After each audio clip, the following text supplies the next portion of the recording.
Hi there, Indigo Ocean here, and I'm so glad that you can join me, whether you're joining me live or you're listening to me right now on the replay.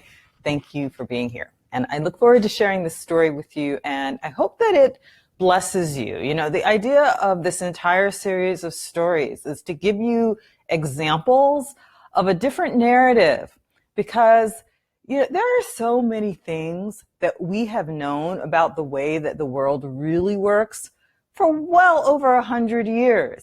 Science, like scientifically known, with discoveries way back in like the 1900s, right? And yet the consensus reality, the way that we've been trained, we're supposed to pretend things work, leaves out all the magic. It leaves out all of the knowledge that we actually have, right? So I like to share these stories to give you an alternative narrative that makes sense given what we actually know about how manifestation works and about how this human experience really is. Okay, so this particular story today it's making a certain point. It's elucidating a certain principle of how things flow and how things get created in our lives and how we get created as the greatest masterpiece of our lives, like how we're creative artists and ourselves, our lives are our greatest work of art, and how that works. And honestly, I could give a lot of different examples of that because that is a really important theme. And so you'll see it over and over again in your life. Once you learn to spot it at all, you'll see it again and again in many different stories from your life. Okay, so I'm going to share just one particular story from my life that elucidates this. And so the basic idea is that sometimes we get kind of paralyzed because there's something that we want to achieve and it seems like it's so far away and we can't figure out how to get there from where we are. And so we keep trying things that try to get us there and we just face frustration. And year after year, sometimes even decade after decade, it seems like we're not making any progress. And then meanwhile, with other people, we see them achieving these things and it seems like they got there out of the blue. And sometimes even a little resentment can arise from that.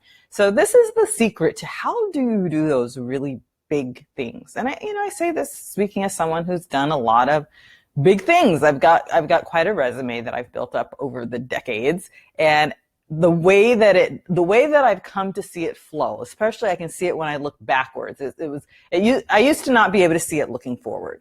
But eventually I got to a point where I did this enough so that I could look back and go, oh, that's how that's been working. Oh, okay, I can roll with that now. I can intentionally play along with that now. So here's the story, and then I'll connect the dots so it'll have more meaning. So for a very long time, I wanted to write a book. I loved writing as a kid. I remember the first contest I won was a writing contest. It was a poem, not like a book, but I just loved writing. I mean, I think I started writing in fourth grade when we had an assignment to keep a diary after we were assigned to read the diary of Anne Frank, and then our assignment was to keep a diary, and I never stopped writing after that. And when I was in my 20s, I was living in San Francisco. Well, I was living in San Francisco, actually, I think at the time. And I remember there was an editor from HarperCollins Publishing, which is a major publishing house. Back then, it was even bigger than it is now. It had a lot less competition. And an editor there was actually interested in a book idea that I had and wanted to review my book, wanted to review the manuscript. And I just could not get myself to write it. Like, I just couldn't. And over the years, I kept in contact, and he stayed, ready, but I wasn't ready. And then I think at a certain point, I didn't even really have it on my mind very much. And then I got to this one point many, many, many years later, and I was in this job that I'd been trying to quit for a while. It was actually, it was a rewarding job in some ways, but I wasn't making enough money. And I really wanted to quit and go into private practice doing my spiritual channeling. And I was teaching channeling and doing channeling for people. And I wanted to just do that and go into private practice doing that. And so quit this job. And I had like health insurance as a part of that job. And I remember there was also, there was this big art center opening up. And I was also one of the actresses or one of the presenters, like with one of the performers within this big show that was honoring the goddess. And so I had a particular presentation that I was doing on the goddess Prajna Paramita from the Buddhist tradition. So all this was going on at the same time. I quit this job, but they kept not finding a replacement for me. So I kept extending by another 2 weeks and then by another 2 weeks, trying to give them time to hire a replacement. And so I finally said, you know what, my health insurance is going to end and I'm trying to go into private practice. And this is before ACA or, Obamacare. And so this is before that. So at that time, if you left a job and you were, private, you might not ever be able to get insurance again. Like there was no guarantee that you would, right? So I thought, well, they had I thought I should do a final health check. I should do a final doctor's appointment before I leave this job. So I think my last day at the job was the Friday. And I think the doctor's appointment was like the Tuesday. And then the performance for the show, I think, was the Saturday. So on the Tuesday, I go to the doctor, and I won't go into the details because I don't like to energize stories that I don't want to live. I give my energy to the story I do want to live. But the doctor was just like up in arms, and she was just like, oh my God, she basically was convincing me that I was dying. That was really it. She was so panicked that she was convinced that I was dying, and she didn't want to do the tests to confirm one way or the other because my insurance was ending in just a few days. And she was afraid that if anything came back, to confirm what she suspected, I would never be able to get insurance again. And then I would definitely die. Because again, this is before the ACA, right? Pre-existing conditions precluded, right? So then the place where I kept giving notice and I kept telling them like I'm leaving, but they kept being like, oh, please stay because we haven't found anybody. So I went back to them to see if I could stay on so that I could, do the whole insurance thing for a while. And they were like, oh, no, we finally, I didn't explain all that to them, though. I just said, did you find someone yet, or do you need me to stay on again? And just hoping that they needed me for another couple weeks so that I could play all that stuff out, right? And they were like, oh no, we found a replacement for you. You can really end on Friday this time. So I was like, oh crap. And so then the very next day, while I'm still processing that, the woman who was the producer of the Goddess show, she contacts me and says, your last rehearsal, we really didn't like it. We think we want to pull you out of the show. And I think there was one other thing going on too. I think my roommate, I was in a 3-bedroom, 2-bath. And so my roommate had 1 bedroom and 1 bathroom. And then I had 2 bedrooms and 1 bathroom and a little suite. And then we shared the living room and the kitchen. And I think she also told me she was moving out then, which meant my rent was doubling. All this hit in 1 week. And I was just wiped out. It's like my emotions just kept going up and down. I was on just the most extreme emotional roller coaster, right? And at times, all I could do is just lie on the bed, just staring off into space. I just had nothing else to give. And over the next 2 weeks, so I did kind of save the performance, and it wound up being an absolute showstopper. When I finished, people came up to me afterwards and said that they didn't even know when I left the stage. They opened their eyes and I had just disappeared because they were in such a trance when I ended that they just didn't even notice when I walked off. And I was like, okay, that was success. That was Prajna Paramita. That was the transmission of what I was trying to do. And I had to change the performance from the previous rehearsal to achieve that. And I also came into adjustment over all the rest of it. I came to accept, okay, so I'm dying. What if I am? What if she's right? What if I only have 6 months to live? How do I want to spend these last 6 months? And I really just the most the question of our lives, but it's hard to focus ourselves on really answering it when we feel like we've really got probably another, 50 to 60 years to live at any given point, right? That's like, I mean, unless you're a senior citizen already, you kind of roll through life, not really being able to grab onto that question. Even if you ask it, you can't really find the true answer within yourself because it's just not real. But at that time, it suddenly became extremely real for me, so I could access the true answer. And the answer was that I'd had a really hard start in life. I'd had a really, really difficult childhood and really difficult 20s. And I had made it to a place by then which I was in my mid 30s, where I was really happy. In fact, I was happier than most people. Like, despite these challenges in life, that there are always challenges in life, I was a truly blissful person on a day-to-day basis.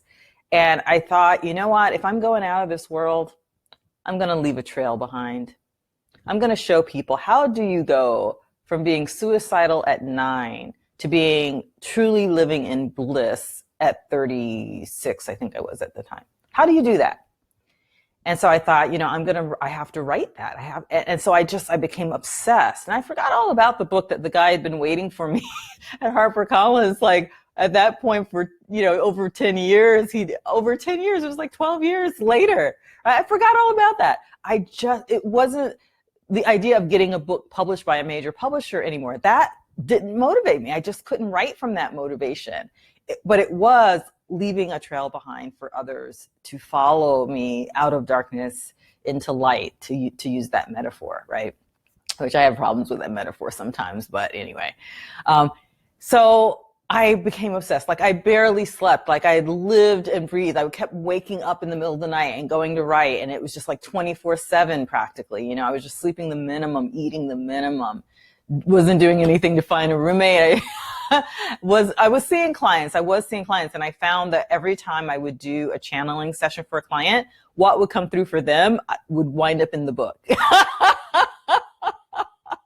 And so it was all like a part of one thing, right? The whole thing, like the energy of the performance, even that also fed my channeling. Because when you're doing a performance, you're channeling the whole audience. If you're doing it the way that I was doing it, which is why they had that experience, because that's how I was doing it. And so that came into the book. It all was feeding into that. And then I was almost finished with the book. I was so close to the end of the book by the time that they got all this time they were trying to get me emergency insurance, because I was in Hawaii, and the state of Hawaii, even before ACA, there was something called, I think it's called Quest Care, something like that, where, you know, it was kind of like their version of Medicaid, but you didn't have to be as poor as Medicaid would be someplace else or something like that, right? So anyway, I finally got that. So then I was able to go in and get the test, and the test came back totally clear, and it turned out I wasn't dying. But by that point, I'd written most of the book. Like, I was almost done with the book by then. And so I had enough momentum of just loving what I was creating and loving the feeling, the process of channeling it, that I was in the home stretch rather. I knew I was going to finish it by then. So with that embodiment of that, even though it wasn't done, but just that embodiment of it, I was able, what was the thing oh my God. So then I had to move to a less expensive place, because I'd also kind of run out of money from not having a roommate and not having a job. And my my spiritual counseling business really hadn't gotten, real feet under it just yet. Oh, I'm glad that you're here, Crystal. Yeah, go back and listen to the beginning later. That's cool. I'm glad you made it. And so I all of those things had kind of also been falling apart while I was just focused on the book. So I also had to look for another place to live. And for the place to live, so there were two kind of threads that were happening at the same time, of where I was about to be taken to the next level, and I didn't realize it yet. So one of those threads was needing to move out of that super expensive house since I didn't have a roommate there anymore, and then to a place I could have by myself that was a little less expensive. And so I wound up, I had a vision in my mind. I did a lot of visualizations, and when I would do visualizations, I would receive the vision and then I would meditate on it, rather than I'm gonna like draw the vision myself. So I would receive the vision. And so I saw this vision of this place, and there were all these details about it. There was a flower garden out back.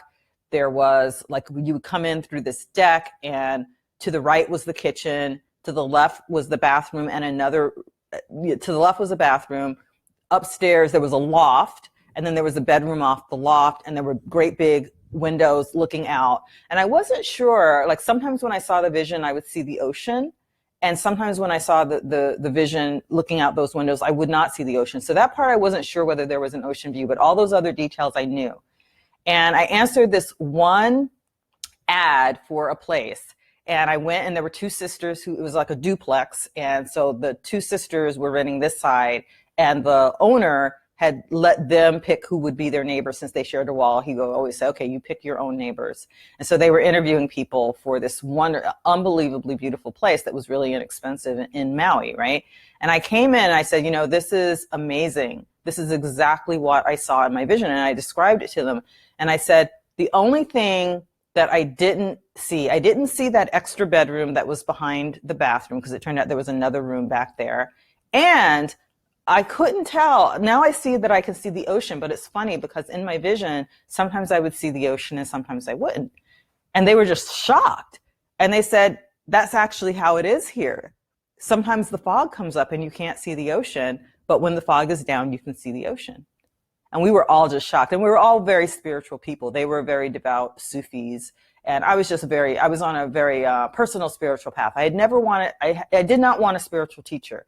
I felt at that time, my belief was that would be giving my power away, and that I would wind up being led off path if I ever accepted a spiritual teacher. So I was on that solo path at the time, but we were all very devout in our own ways, right? So I wound up getting that place. So that's one thing, but I couldn't move in right away because the time from when I needed to move out here and move in here, there was a gap of about a month. So I was like, okay, what am I going to do in that month? That was basically my month of couch surfing. Very fancy being homeless. Very fancy. Oh, what the experiences I had, the different lives, permaculture living and then living on a golf course in a multi-million-dollar condo. all in the space of a month. It was just like back and forth, all kinds of, all of it was rolling with it though, right? Like having to roll with I'm dying, having to roll with that and what comes out of it, having to roll with I'm out at the performance or maybe I'm in the performance, having to roll with that, having to roll with, all of it. I just had to keep rolling with it, right? At the same time, thanks, Paula. At the same time, that other track was also running. So this one, hang on to your seats, folks, because this one's going to be a big one. So the other track, remember I kept saying I did not want a spiritual teacher because of, the thoughts that I had about that. So I was a pretty devout spiritual student. And so I had a lot of accomplishment and I tended to hang out with a lot of spiritual teachers or very devout students, right? Very advanced students. And two of my friends were like that. One was a spiritual teacher. The man was a spiritual teacher and the woman was just a very dedicated student. And she was from Morocco. And I put them together. I matched them up like for dating. Like I just thought, oh, you two should meet each other. And they were dating. They did like each other. And then at some point they had a falling out, right? But somehow it was like the man had a falling out with me and I had a falling out with him because she was telling me all these terrible things about him and saying, oh, he said this about you and he did this. And she had me not wanting to talk to him at all. And then at the same time, I started having this feeling like whenever I would think about God, I would get this pain in my heart, like a fist was clenching around my heart. And so it was training me to not think about the divine, to just basically not do my spiritual practice. It was cutting me off from my spirituality because, it's like Pavlov's dog. If you do something, every time you do it, you experience pain. It's not too long before you learn to associate it with pain and then you just stop doing it. Right? So I had her whispering in my ear, separating me from this really good friend of mine. And then I had my own lack of access to my own spiritual source anymore. So I was just like really kind of getting cut off. So around the time that all of that was happening, I remember going to this Buddhist center that I hardly ever go to. Hardly ever. And I remember I went this one time and there was a text. It's called Crying to the Guru from Afar. And it's about 20 pages long. And the whole text, basically, it's a repetition of this basic pattern. Dear Guru, these are my faults. I talk about the Dharma, which is the teachings. I talk about it night and day. Meanwhile, practicing nothing but non-Dharma. Basically I live a lie. Please look upon me with compassion and grant your blessing to me. Basically help me to be better than I am. And then you just admit one fault after another and you say, Guru, look upon me with compassion and please save me from these faults that I have. And it's called crying to the Guru from afar. So I read it one time, 20 pages long.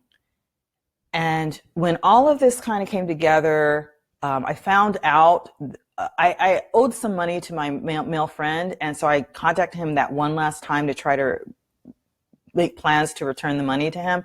And thank goodness I did, because we compared notes and we found out that she had also been telling me that pain in my heart was him practicing black magic on me. We compared notes in that call and we found out that it was her doing it to both of us. And it's like when a thing's name, it no longer has power over you. It was just like that. As soon as I knew it was her, it stopped working.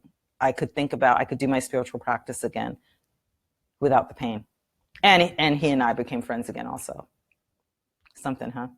But from that experience, it changed my mind about that whole guru thing. Because I started thinking, I have gone too far to do this alone. This is no longer safe. I've reached a territory where things I do not understand, I have access to them and they have access to me. And I need a teacher. I need someone who's farther along and understands this better than me just to protect me. Or I dare not go further. If I'm not going to have that, I need to get out of this whole spiritual thing, right? Because there are things under heaven, Horatio, that are not dreamt of in your philosophy, or however it was Shakespeare put that. And I came into the real knowing of that. And so this one afternoon, I was sitting in my living room reflecting on this. And that teaching that I'd read months ago, just one time, crying to the Guru from afar, the entire 20-page text started repeating in my mind. Only this time, I really meant it. I meant I saw myself in every single word, that it was true about me. And I started literally boo-hoo crying and just begging, someone help me. Just genuinely crying to the Guru from afar. And then I saw him. Like in Buddhism, there are practices called sadhanas where you generate a visualization of the deity or a teacher or something. And I saw sitting in the lotus posture, this teacher, this fairly young teacher, sitting right. Oh my God, this is your story too. That's incredible. You have to tell me once I get finished, right? Tell me what you mean. And so I saw him generate it in front of me. And the text kept repeating though, like I could see him there, but now I was just saying it to him, but I was still just begging him for his help. And he was just kind of smiling at me, just very gently smiling at me. And so then eventually I finished the text and, I can't remember how I ended that day. And then a couple days, like 2 days later, I was at the grocery store and I saw a sign up. It was like a flyer someone had made. And that was the teacher on the flyer. And it said that he was going to be coming to the island in like a week or two and giving a weekend teaching. And I was like, that's the guy. I've got to go. In my mind, so I'm so skeptical of teachers. I did not think that's my teacher. What I thought is I've got to go to his teaching so I can figure out if he's my teacher. Because I was still like, I know what I believe. Let me see if he believes what I believe, right? Because if he does, then he's my teacher. That's how I was thinking, because I was, self-directed spiritual student, right? That's how you have to be. You're guiding yourself. You're making your own syllabus, right? So he happened to come right in like my last week in my fancy house before I went into this month of not having any place before I got to my other beautiful, less expensive house, right? And I had a friend who lived way up the volcano. And so I invited her, like, I've got these extra rooms. This is my last week at this house. Why don't you come down for the teaching and stay with me so you don't have to drive all the way up and down the mountain every day? And because she didn't really want to go to the teaching because she didn't want the drive. And I was like, just come stay with me. So she said yes. Thank goodness she did. Because that first day of the teachings, which was a Saturday, I remember just like, evaluating everything he would say. And like, that makes sense to me. I believe that. Maybe he is my teacher. And then, if he would say something I didn't quite agree with, I go, maybe he's not my teacher after all. And that's what I was doing that Saturday, but I had a wonderful experience. Then the Sunday morning, she and I were making breakfast. And as we were, I think it was as we were cleaning up after breakfast, we just started rehashing the day before. And wasn't it great when he said this? And wasn't it great when he said this? And she says, wasn't it great when he said, stop trying to figure out if I'm your teacher and listen to what I'm saying so that you can get what I'm trying to give you right now. And I said, when did he say that? Because while he was saying it, it's exactly what I was doing. And I totally missed it because I was so busy evaluating what he had just said that I totally missed what he was saying right then.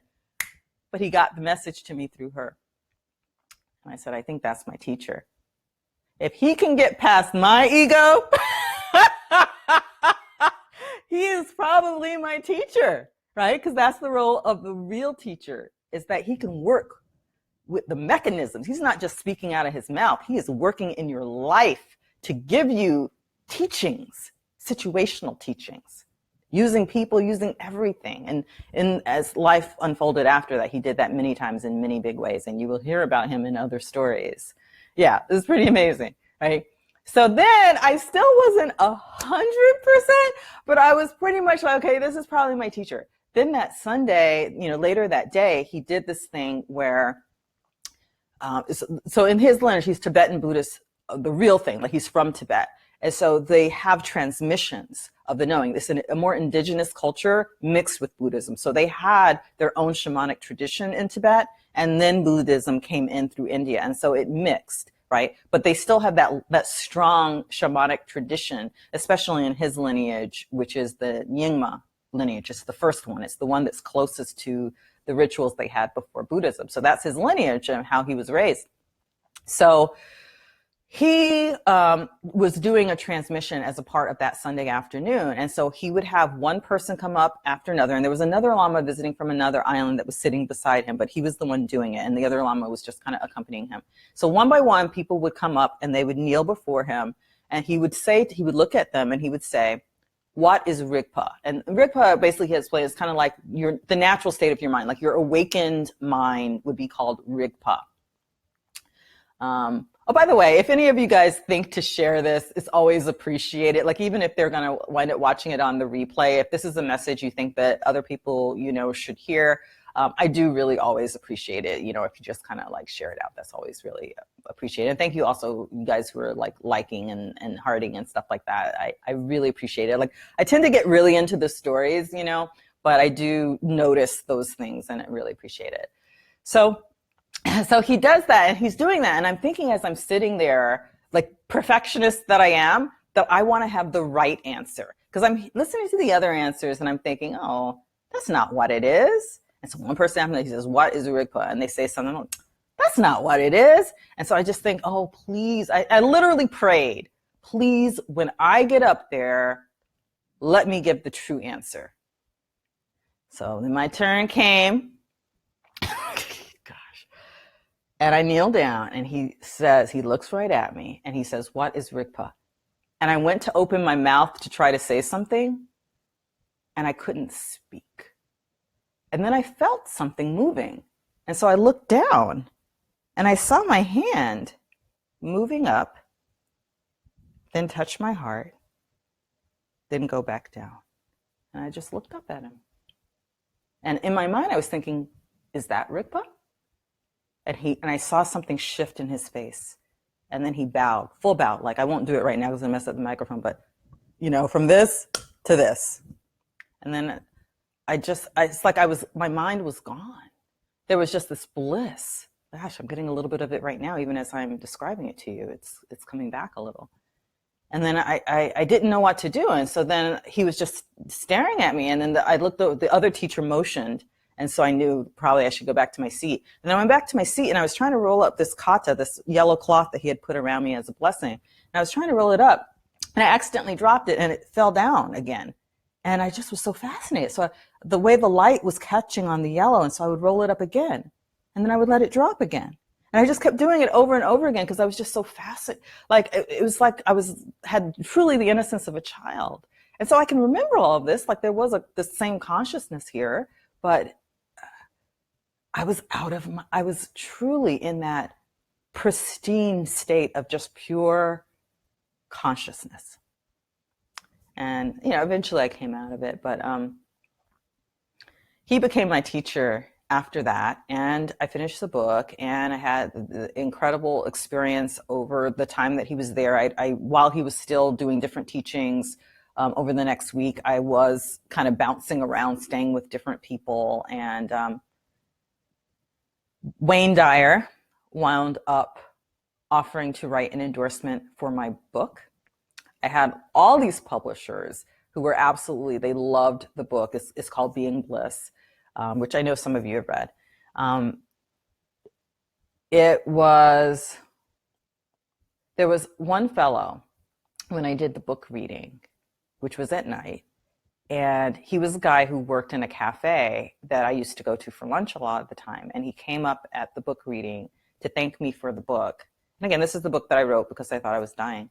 And he came up to thank me for the book, and he told me that he had been attacked about a little over a month ago, and that's why I hadn't been seeing him. And he said that that this was the first time he had left his house after dark because he was so afraid of going out after dark, but that he had to come to thank me for the book because it had given him the courage to live again.